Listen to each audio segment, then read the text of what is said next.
एका गावामध्ये शेखर नावाचा 22 वर्षाचा एक तरुण राहायचा. शेखर अभ्यास करण्यामध्ये खूप जास्त हुशार होता, पण शेखरचे आई बाबा खूप जास्त गरीब होते. शेखरची जेव्हा कॉलेज जाण्याची वेळ आली तर त्याचे बाबा कमल प्रसाद आपल्या मुला शेखरला बोलले, बाळा, आमच्याकडनं जोपर्यंत होत होतं तोपर्यंत आम्ही तुझं शिक्षण वगैरे पूर्ण केलं. याच्या पुढे आता तुला नाही शिकवू शकणार. पण का बाबा? तुम्हाला तर माहिती आहे माझं तर कॉलेज जाण्याचं स्वप्न आहे. मला चांगलं शिक्षण घेऊन मोठा माणूस व्हायचा आहे.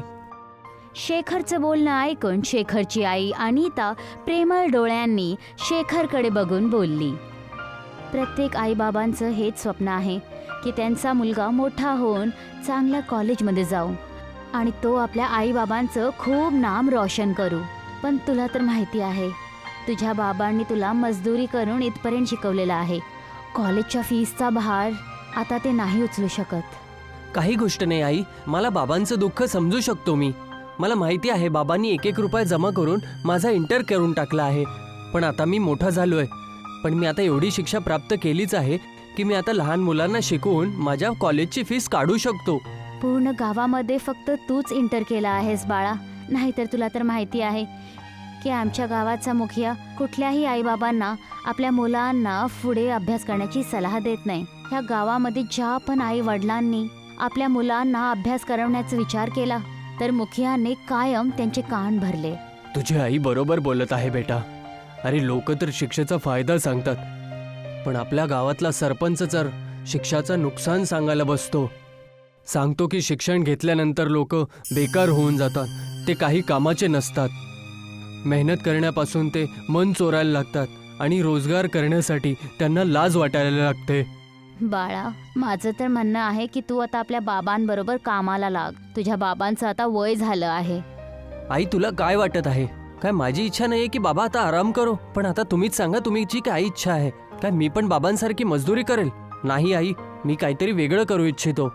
एवढं बोलून शेखर तिथून निघून गेला. कमला प्रसाद आपल्या बायकोकडे बघून बोलले, काही गोष्ट नाही, तो काही वेगळं आणि नवीन करू इच्छितो. त्यामध्ये वाईट काय आहे? माझं मन सांगत आहे माझा मुलगा काहीतरी जास्तच मोठं करेल. दुसऱ्या दिवशी शेखर आपला बॅग पॅक करून शहर जाण्याची तयारी करायला लागला. कुठे जात आहेस बाळा? मी शहरात जात आहे आई. शहरामध्ये माझा मित्र नितीन राहतोय. मी त्याच्यासोबत त्याच्या खोलीत राहील आणि तिथे मला ट्युशन शिकवण्यासाठी खूप सारे मुलं भेटतील. तुम्ही दोघं चिंता नका करू आणि जसं सगळं काही नीट होईल मी दर महिन्याला आपल्या लोकांना मनी ऑर्डर पाठवत जाईल. एवढं बोलून शेखर घरातून बाहेर पडला. शेखर बस स्टँडला पोचलाच होता की तेव्हा तिथे गावाचा मुखिया फिरत फिरत आला. शेखरला बघून मुखिया उपहासाने शेखरला बघून बोलला, काय हाल आहे शेखर? कुठे जायची तयारी आहे? मी शहरात जातोय सरपंचजी. हो, मी ऐकलं आहे की तू शहरामध्ये जाऊन कॉलेजमध्ये शिकायची तयारी करतोय. तुम्हा नवीन पिढीच्या मुलांना लाज नावाची गोष्टच नाही वाटली आहे. वडील मजदुरी करून करून म्हातारे झालेत. त्याची मदत करायशिवाय शहरामध्ये मजे करायला चाललायत. तुमच्या हद्दीत राहा सरपंचजी. तुम्ही काय विचार करताय? मी पण बाबांसारखं आयुष्यभर मजदुरी करून आपलं आयुष्य घालू? मी माझ्या येणाऱ्या पिढीला या सगळ्या गोष्टींचा सामना नाही करू देणार.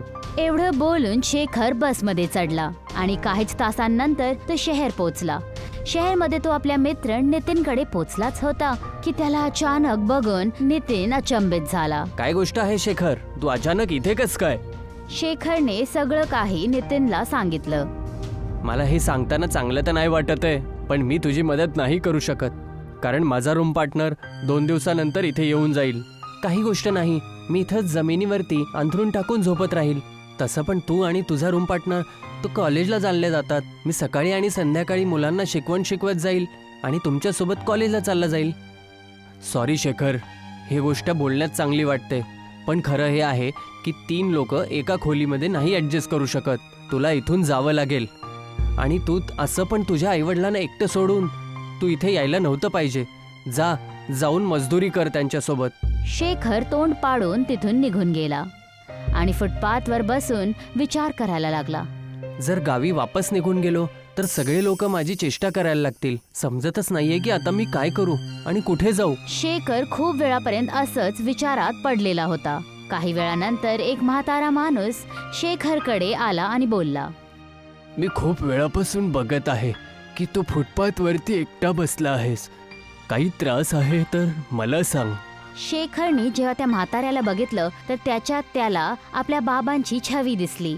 शेखरने सगळं काही त्या म्हाताऱ्या माणसाला सांगितलं की कसं त्याच्या मित्र नितीनने त्याला अपमानित करून खोलीमधून बाहेर टाकलं.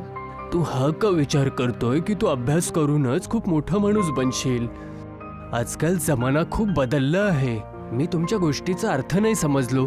हे खरं आहे की शिक्षा खूप जरुरी आहे, पण त्याच्यापेक्षा पण सत्य हे आहे की या देशामध्ये जेवढे पण मोठे बिझनेसमॅन आणि मोठ्या मोठ्या कंपनीचे मालक आहेत त्यांनी खूप जास्त शिक्षण घेतलं आहे. माझी एक पिझ्झाचं दुकान आहे. तुझी इच्छा असेल तर तू माझ्या दुकानावर काम करू शकतो आणि रात्री माझ्या दुकानावरती झोपवू शकतो. या प्रकारे तुला तुझ्या गावी वापस जायची गरज नाही पडणार. शेखरला त्या म्हाताऱ्या माणसाचं बोलणं खूप जास्त आवडलं. त्या दिवसापासून शेखर त्या म्हाताऱ्या माणसाच्या दुकानमध्ये डिलिव्हरी बॉयचं काम करायला लागला. तो दिवसभर मेहनत करून पिझ्झाची डिलिव्हरी करायचा आणि रात्रीच्या वेळेस म्हातारा माणूस जेव्हा दुकान बंद करून निघून जायचा तेव्हा शेखर त्याच्या दुकानमध्येच बसून रात्रभर अभ्यास करायचा. हळूहळू शेखरला आता हे समजलं होतं की अभ्यास आणि व्यापार दोन्हीही वेगवेगळ्या गोष्टी आहेत. एक दिवस शेखर त्या म्हाताऱ्या माणसाला बोलला, मला पिझ्झा बनवायला शिकायचं आहे. का नाही बाळा, आजपासूनच तू किचनमध्ये काम करशील. शेखर काहीच दिवसामध्ये खूप चांगला पिझ्झा बनवायला शिकला. त्याच्या हाताचे बनलेले पिझ्झा लोकांना खूप जास्त आवडायला लागले. शेखर आता काही पैसे वाचवून आपल्या आई बाबांना पण मनी ऑर्डर करून द्यायचा. अचानक त्या म्हाताऱ्या माणसाचा देहांत झाला.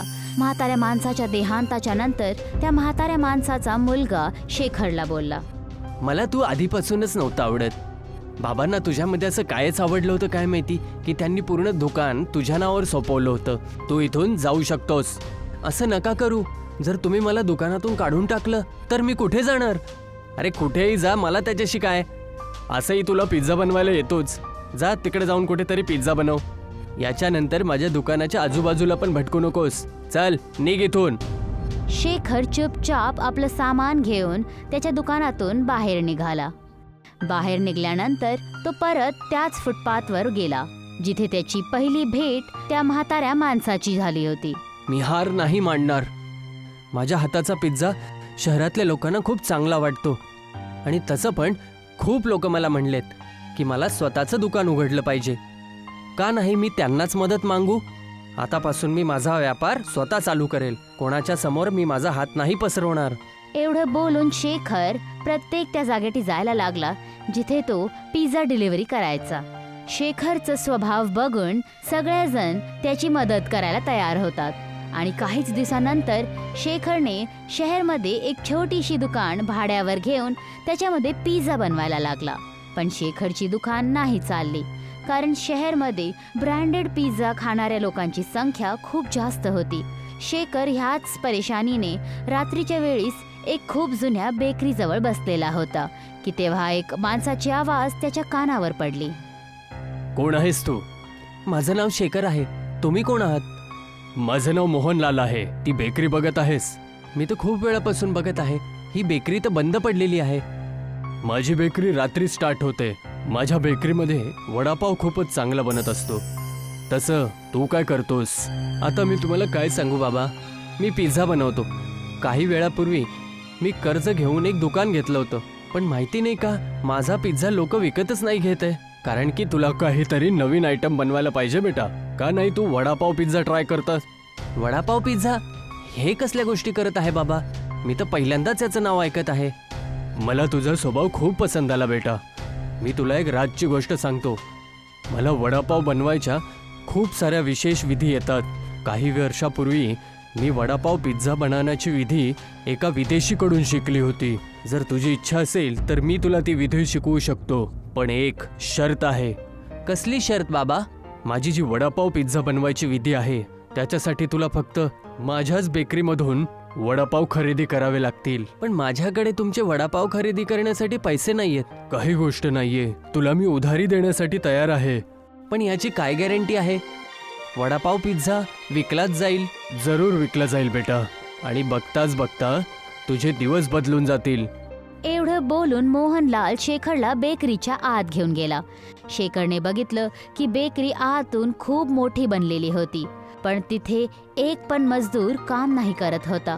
फक्त मशीनच काम करत होती, जे की ऑटोमॅटिक तरीक्याने वडापाव बनवून तयार करत होती. बाबा, इथे तर कोणी मजदूर नाहीये, आणि एवढ्या मोठ्या मशीनचा आवाज बाहेर तर येतच नाहीये. ही ऑटोमॅटिक मशीन आहे बेटा, काही वेळानंतर तुला सगळं समजून जाईल. मोहनलाल बेकरीच्या आत शेखरला वडापाव बनवायची विधी समजवायला लागला. काहीच वेळानंतर शेखरला समजलं होतं. शेखर खूप सगळे वडापाव घेऊन आपल्या दुकानावर गेला आणि सकाळपर्यंत त्याने सगळे वडापाव पिझ्झा बनवून तयार केले, ज्यांची सुगंध दूर दूरपर्यंत जात होती. एक बाईक सवार तरुण जो तिथून निघत होता, अचानक शेखरच्या दुकानासमोर बाईक थांबवून उभा राहिला. इथे तर खूप चांगला सुगंध येतोय. ही वडापाव पिझ्झाचा सुगंध आहे. मी तर अशा प्रकारच्या पिझ्झाचं पहिल्यांदा ऐकत आहे. द्या, जरा मला सुद्धा टेस्ट करवा. शेखरने एक वडापाव पिझ्झा त्याला दिला. पिझ्झा खाऊन तो तरुण खूप जास्त आनंदित झाला. खरं सांगतो, मी पिझ्झा खाण्याचा खूप मोठा शौकीन आहे, पण इतका स्वादिष्ट पिझ्झा मी पहिले कधीच नाही खाल्लाय. हा वडापाव पिझ्झा आहे सर, काय तुम्हाला पसंत आला? मला खूप जास्त पसंत आला. मी एक न्यूज रिपोर्टर आहे. तुझ्या वडापाव पिझ्झाची तारीफ न्यूज मध्ये जरूर करणार. एवढं बोलून तो तिथून निघून गेला. काही दिवसानंतर बघताच बघता शेखरचा वडापाव पिझ्झा प्रसिद्ध व्हायला लागला. आता शेखरने आपला स्वतःचा एक चांगला बंगला उभा केला होता. शेखरने आता MBA कंप्लीट केलं होतं, पण आता त्याचं पूर्ण लक्ष आपल्या वडापाव पिझ्झाच्या बिझनेसवर होता. काही वेळानंतर एक कंपनीचा मालक शेखरकडे येऊन बोलला. माझं नाव एडवर्ड आहे, मी अमेरिकेत राहतो. मी तुझ्या वडापाव पिझ्झाची तारीफ खूपच ऐकली आहे. माझी इच्छा आहे की तू आजपासूनच आपल्या वडापाव पिझ्झाची ब्रांच अमेरिकामध्ये सुद्धा उघडावी. खरं तर हे आहे की मी तुझ्यासोबत पार्टनरशिप करू इच्छितो. ही तर माझ्यासाठी खूप सौभाग्याची गोष्ट आहे. शेखरने एडवर्ड बरोबर पार्टनरशिप केली आणि बघताच बघता शेखरचा वडापाव पिझ्झा वर्ल्ड मध्ये फेमस व्हायला लागला. काही दिवसानंतर शेखरला बेस्ट बिझनेसमॅनचा अवॉर्ड पण भेटला. त्या अवॉर्डच्या भेटण्याच्या खुशीमध्ये शेखरचे आई बाबा गावाच्या मुखियाबरोबर शेखरकडे पोहोचले. खरं तर मला आधीपासूनच माहिती होतं की तू खूप काही मोठंच करशील. मला माझ्या डोळ्यावरती विश्वास नाही होत आहे की तू एवढा मोठा माणूस झालायस. तुझे बाबा एकदम बरोबर बोलत आहेत बाळा. मला तर खूप खुशी आहे की तू त्यावेळेस माझं बोलणं नाही ऐकलास. जर काय तू माझं बोलणं ऐकलं असतास तर तू पण आपल्या बाबांसारखा एक मजदूरच राहिला असतास. मला माफ कर शेखर. मला समजलं आहे की जर प्रतिभासोबतच शिक्षा जोडली गेली तर त्याचा मुकाबला कोणीच नाही करू शकत. तू ना सिर्फ आपल्या गावाचा तर आपल्या देशाचं नाव सुद्धा खूप रोशन केलंयस. मला तुझ्यावर गर्व आहे. शेखर मुखिया आणि आपल्या आई बाबांना बघून बोलला. माझ्या ह्या सफलतेचे हक्कदार माझे मित्र मोहनलाल आहेत. जर ते त्यांच्या बेकरीतून मला वडापाव नसते दिले तर मी बहुतेक असा एवढा मोठा माणूस नसतो बनलो. आज सुद्धा त्यांच्याच बेकरीचे बनलेले वडापाव माझ्या कंपनीत येतात. मग तर तुला त्यांना धन्यवाद म्हणायला पाहिजे बेळा. तुमच्याकडे येण्याच्या आधी मी त्यांच्याकडेच जायची तयारी करत होतो बाबा. तर जा बाळा, शुभ कामात उशीर नाही केला पाहिजे. शेखर आपली कार घेऊन त्या बेकरीकडे पोहोचला. तो खूप दिवसानंतर बेकरी जवळ आला होता. मोहनलालने काही दिवसापासून शेखरकडून पेमेंट पण नाही मागितली होती, पण शेखरने बघितलं की त्या बेकरी जवळ कोण पण उभा नव्हतं. ती बेकरी बंद पडलेली होती. शेखर हैराणीने त्या बंद बेकरीकडे बघायला लागला की तेव्हा एक माणसाची आवाज त्याच्या कानामध्ये पडली. काय बघत आहेस? माझं नाव शेखर आहे. तसे तर यावेळी मोहनलाल या बेकरी समोरच असतात, पण माहिती नाही आज त्यांची बेकरी बंद आहे. हे तू काय कसल्या गोष्टी करत आहे? ही बेकरी तर खूप वर्षापासून बंद आहे, आणि ज्या मोहनलालची तू गोष्ट करत आहे ते तर खूप वर्षापूर्वी होत असतात. काय म्हणायचं आहे तुम्हाला? मोहनलालजी 1950 मध्ये या बेकरीचे मालक होते.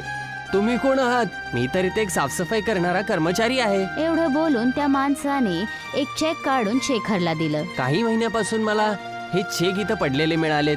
याच्यामध्ये काही शेखर नावाच्या व्यक्तीचे सिग्नेचर असतात. काय ते तुम्ही आहात? हा, तो मीच आहे. तुझं डोकं तरी ठीक आहे? तू अशा व्यक्तीच्या नावावरती चेक कापून फेकतोय जो ह्या जगातून 70-80 वर्षापूर्वीच निघून गेलाय. एवढं बोलून तो निघून गेला. शेखरला आता घडलेलं सगळं काही समजायला लागलं. तो समजला होता की बहुतेक तो वडापाव ज्याचा तो वडापाव पिझ्झा बनवत होता ते एक चमत्कार होता. शेखर हसत हसत चुपचाप तिथून परत आला. पण तो आज पण वडापाव पिझ्झा बनवण्यासाठी खूप प्रसिद्ध आहे. एक छोटासा मुलगा रोडवरती पेपर विकत असायचा. त्याचं नाव रमन असतं. आजची ताजी बातमी, आजची ताजी बातमी. तो जिथे पेपर विकत असायचा तिथे खूप जास्त गर्दी असायची. पण रमनकडे कोणीही लक्ष देत नसायचं. तेवढ्यात विक्रम नावाचा एक माणूस येतो आणि रमनला बोलतो, अरे बाबू, पेपर दे. काय आहे आजची बातमी? इंडियाने T20 वर्ल्ड कप जिंकला आहे. आपल्या देशाचं नाव चमकत आहे. अरे ही तर खूपच चांगली बातमी आहे. तू कुठल्या शाळेत जातोस? मी शाळेत नाही जात, मी पेपर विकतो. मी कधीच शाळेत नाही गेलो. विक्रमला ही गोष्ट खूप वाईट वाटते.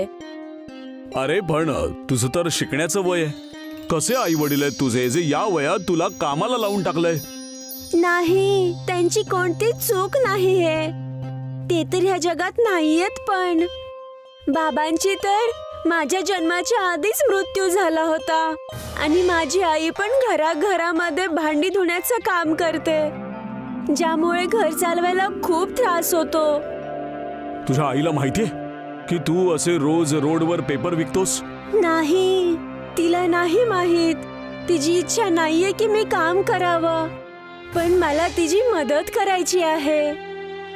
तो बोलतच असतो की तेवढ्यात तिथं पोलीस येतो आणि सगळ्या रोडवरच्या दुकानाला तोडायला सुरुवात करतो.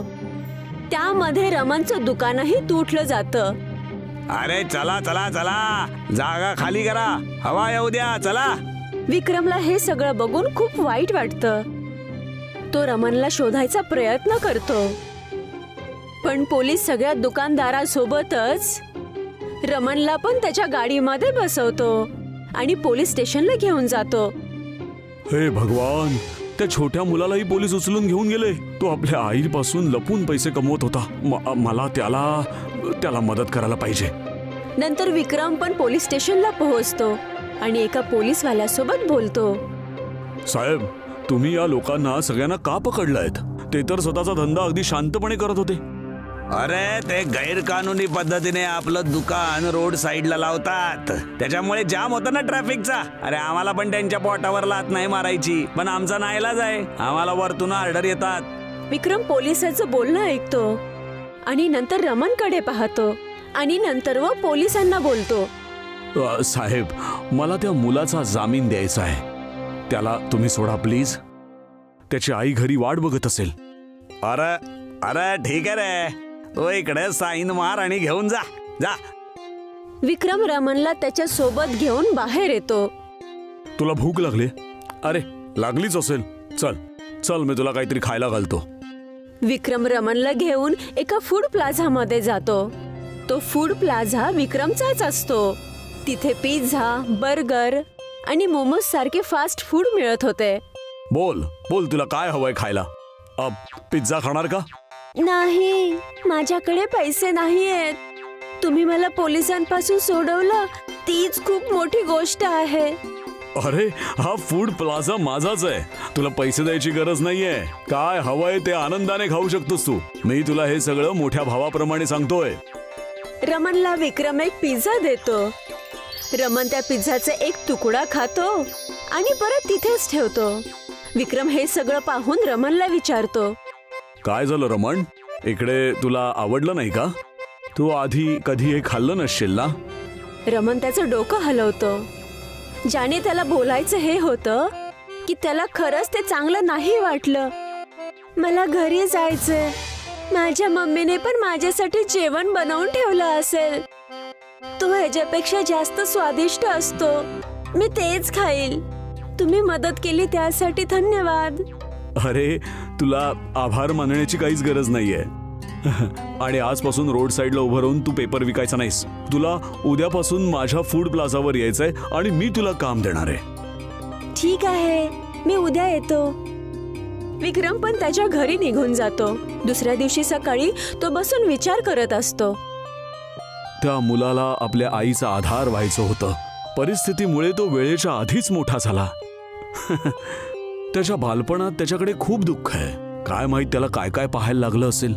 आज तो आला की मी त्याला सांगणार आहे की त्याच्या शिक्षणाचा खर्च मी उचलणार आहे. त्याला फक्त चांगला अभ्यास करायचा आहे. सकाळ सकाळ रमन विक्रमच्या फूड प्लाझामध्ये जातो. तो काम करण्यासाठी तयार होतो. विक्रम त्याला जसं बोलतो की त्याला त्याचं शिक्षण पूर्ण करायचं आहे, तर तो बोलतो, नाही, मी माझं शिक्षण माझ्या बळावरती करणार आहे. जर तुम्ही माझ्याकडून काही काम करवणार असाल तरच मी तुमची मदत घेईल. मला पण तुमची मदत करायची आहे.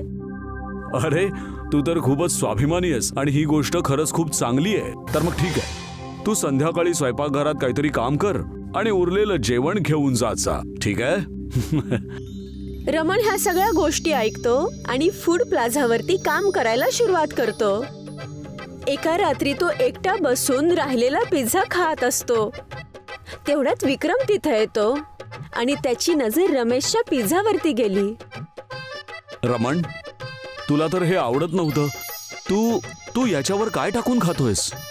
आता हे कसं आवडायला लागलं तुला? हे कस्टमरने ऑर्डर करून सोडून दिलं होतं आणि माझ्या आईने माझ्या टिफिन मध्ये टरबूज काटून दिले होते.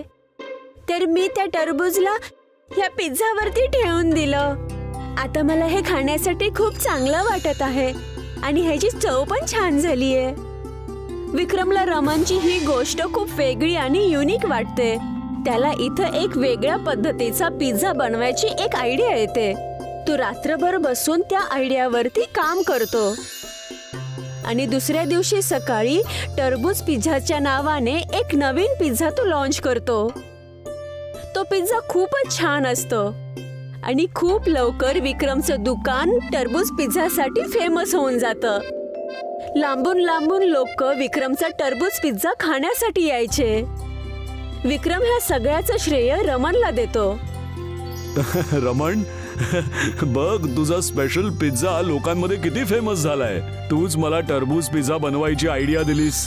त्यामुळे आता तुला माझ्याकडे काम करायची काहीच गरज नाही. या पिझ्झामुळे माझी जी काही कमाई होईल ती सगळी मी तुला देऊन टाकेन, कारण याच्यावर खरं तर तुझाच अधिकार आहे. आता आजपासून फक्त अभ्यास करायचा तू आणि आमचं नाव मोठं करायचं. ठीक आहे? ठीक आहे भैया, ठीक आहे. यानंतर रमनचं शिक्षण पण चांगलं होतं आणि तो पुढे जाऊन आयुष्यामध्ये खूप चांगला यशस्वी होतो आणि नंतर तो त्याची आई आणि विक्रमचं नाव चमकवतो. सोनपूर गाव बांबूच्या शेतीसाठी प्रसिद्ध होतं. तिथे वर्षानुवर्षे बांबूची चांगली शेती होते. दिनेशचं पण छोटंसं बांबूचं शेत होतं. त्याचा मुलगा राजेश पण त्याच्या सोबत काम करत होता. अरे राजेश, तुझा जो बांबूचा ऑर्डर आला होता तो तू पाठवलाय ना? अरे हो बाबा, मी तर तो संध्याकाळीच पाठवला होता. जर त्यांना वेळेवर ऑर्डर मिळालं तर आज संध्याकाळपर्यंत आपल्याला पेमेंट पण मिळून जाईल. संध्याकाळ होऊन जाते. दिनेशच्या घराच्या बाहेर एक बांबूने भरलेला ट्रक उभा असतो. अरे, हा ट्रक परत का आला? याला तर तो बांबू तिथे देऊन पेमेंट घेऊन यायचं होतं. दिनेश आतमधून राजेशला बोलवतो. राजेश आतमधून येतो पण तो खूप दुःखी दिसत होता. राजेश, हे बघ ना, हा ट्रक तर परत आलाय. हो बाबा, मला माहिती आहे. मला शहरातून बांबू खरेदीवाल्यांचा फोन आला होता. त्यांना आपल्यापेक्षा कमी रेटमध्ये बांबू कुठून तरी मिळत आहे, त्यामुळे ते आपल्यापासून बांबू नाही घेणार. अरे, ते आपल्याला असं न सांगता असं कसं करू शकतात? आपल्याला पैशांची किती गरज आहे. आता पण एवढ्या साऱ्या बांबूंचं काय करायचं? तू पण सांग की आम्ही पण कमी पैशात द्यायला तयार आहोत. अरे बाबा, मी त्यांच्यासोबत बोललोय, पण तरीही ते आपले बांबू घ्यायला तयार नाहीयेत. अरे, मी तर त्यांना हे बोललो की मी तुम्हाला अर्ध्या पैशात द्यायला पण तयार आहोत, पण ते तरी पण नाही मानले. दिनेशला आणि राजेशला या ऑर्डर पासून खूप जास्त अपेक्षा होती. काही दिवसापासून त्यांचा धंदा असंही ठीक नव्हता चालला आणि आता एवढ्या मोठ्या ऑर्डरचा परत येण्यामुळे त्यांना भविष्यामध्ये अंधारच अंधार दिसत होता. एक दिवस राजेश दिनेश जवळ जातो आणि म्हणतो, अरे बाबा, तुम्ही बिलकुल चिंता नका करू. मी विचार केलाय की आपण एवढ्या साऱ्या बांबूंचं काय करायचं. काय करशील बाळा? मला तर कसलाच उपाय सुचत नाहीये. मी तर आपल्या मित्रांना पण मदत मागायचा प्रयत्न केलाय, पण कोणीच मदत करायला तयार नाहीये. आता सगळ्यांची हालत खराब आहे. आता तर बांबूंची किंमत पण घटत चालली आहे. अरे हो बाबा, म्हणूनच तर मी विचार केलाय की आता आपण बांबूचा व्यापार नाही करायचा. अरे बाळा, आपल्याकडे आहेच काय आणखी काय करू शकतो? बाबा, आता आपण पिझ्झा बनवूया. हा? काय? पिझ्झा? ते कस काय? बाबा, माझ्या मित्रांचा शहरामधून फोन आला होता. मी त्याला माझी कंडिशन सांगितली तर त्यांनी खूप चांगला उपाय सांगितला. शहरामध्ये पिझ्झाचा खूप मोठा क्रेज आहे. वेगवेगळ्या प्रकारचे पिझ्झा मिळतात. त्यामध्ये युवांचा एक पसंदीदा आहे बंबू पिझ्झा. त्यामध्ये बंबूला आतमधून खोकला करून पिझ्झा बनवला जातो. आपण पण बंबू पिझ्झाचा बिझनेस करूया. अरे पण बाळा, आपल्याला तर याच्याबद्दल काहीच माहित नाहीये. अरे बाबा, तुम्ही चिंता नका करू. माझा मित्र बोललाय की मला प्रत्येक प्रकारे मदत करायला तो तयार आहे. राजेश दिनेशच्या सोबत मिळून बांबू पिझ्झा बनवण्याची सगळी तयारी करतो आणि हळूहळू बांबू पिझ्झा बनवायला शिकतो. त्याच्यानंतर तो पक्क ठरवतो की तो एक दुकान बनवेल. राजेश आणि दिनेश मिळून बांबूपासून त्यांचं एक छोटंसं हॉटेल बनवतात. त्या हॉटेलच्या दरवाजापासून खिडकी, टेबल, खुर्ची सगळं त्या बांबूपासून बनवलेलं असतं. सुरुवातीला तर त्यांच्या हॉटेलमध्ये कोणीच नाही येत, पण एक दिवस कॉलेजची 2 मुलं त्यांच्या हॉटेलमध्ये येतात. अरे वा भाई सुरेश, बघ ना किती चांगलं हॉटेल आहे. हे तर सगळं बांबूमुळे बनलंय आणि इथं लिहिलंय आमची स्पेशालिटी आहे बंबू पिझ्झा. तर चल मग आपण पण बांबू पिझ्झा ट्राय करूया. हो हो हो हो, मी ऑर्डर करतो. सुरेश आणि दिनेश 2 बांबू पिझ्झाची ऑर्डर देतात. अरे विवेक, तू लक्ष दिलं की इथे सगळे खुर्ची टेबल पण बांबूनी बनलेले आहेत आणि बांबूनी सजावट किती चांगल्या प्रकारे केली आहे यार. आज प्लास्टिकच्या जमान्यात इको फ्रेंडली हॉटेल तर हे खूप चांगलं आहे. या प्रकारे आपल्या सगळ्यांना इको फ्रेंडली वस्तूंची वापर करायला पाहिजे. मी या हॉटेलच्या मालकासोबत बोलतो की त्यांना असं हॉटेल बनवण्याची प्रेरणा कुठून मिळाली. विवेक आणि सुरेश दिनेशला बोलवून त्यांना प्रश्न विचारतात. अरे खरंच तुमचं हॉटेल तर खूपच छान आहे. तुम्ही हे सगळं कसं केलं? दिनेश त्या दोघांना त्यांची पूर्ण गोष्ट सांगतो. विवेक आणि सुरेशला त्यांची ही गोष्ट खूप छान वाटते. काय तुमचा बिझनेस ठीक सुरू आहे? काय तुम्ही फायद्यामध्ये आहात? बघा, सध्या तर आम्ही मुनाफ्यामध्ये तर नाही आहोत, पण मी पूर्ण उम्मीद करतो की समोर जाऊन आम्हाला मुनाफा नक्कीच होणार. हो, तुम्ही एकदम अलग करत आहात. तुम्हाला मुनाफा नक्की होणार. आम्ही तुमची मदत करू इच्छितो. आमचं ना एक यूट्यूब चॅनल आहे, त्यावर आम्ही नवीन नवीन गोष्टी टाकतो. जर तुम्हाला प्रॉब्लेम नसेल तर आम्ही तुमच्या हॉटेलच्या बद्दल आमच्या यूट्यूब चॅनलवर टाकू इच्छितो आणि इंस्टाग्रामवर पण. अशा प्रकारे बाकी पण लोकांना आणि कॉलेजच्या स्टुडंट्सला तुमच्या हॉटेलच्या बद्दल माहीत पडणार आणि तुम्हाला प्रसिद्धी मिळेल. सुरेश आणि दिनेश तिथला बांबू पिझ्झा खातात. दोघांनाही ते खूप जास्त आवडतं. ते त्यांच्या कॉलेजच्या मित्रांसाठी पण 10 बांबू पिझ्झा पॅक करवतात. त्यानंतर दुसऱ्या दिवशी ते त्यांची कॉलेजची टीम घेऊन त्यांच्या हॉटेलचा एक छान व्हिडिओ बनवतात आणि बांबू पिझ्झा बनवणाऱ्या रेसिपीचा पण शूट करतात. त्यानंतर ते त्या व्हिडिओला त्यांच्या YouTube वरती टाकतात. अरे तुम्ही लोक आमची मदत करू इच्छुक आहात. अरे मी तुमचा यासाठी खूप खूप आभारी आहे. अरे नाही काका, अशा नवीन गोष्टींना प्रमोट करणंच तर आमचं काम आहे. आजच्या जमान्यामध्ये युवांना अशा इको फ्रेंडली आणि पर्यावरणाला हानी न पोहोचणाऱ्या गोष्टींची खूप गरज आहे. या व्हिडिओमुळे आपल्याला जो पण फायदा होईल तो आम्ही तुम्हाला देणार. अरे विवेक, बघ ना, बंबू पिझ्झाच्या रेसिपीवर 1 घंट्यामध्ये 1 लाख व्ह्यूज आले आहेत.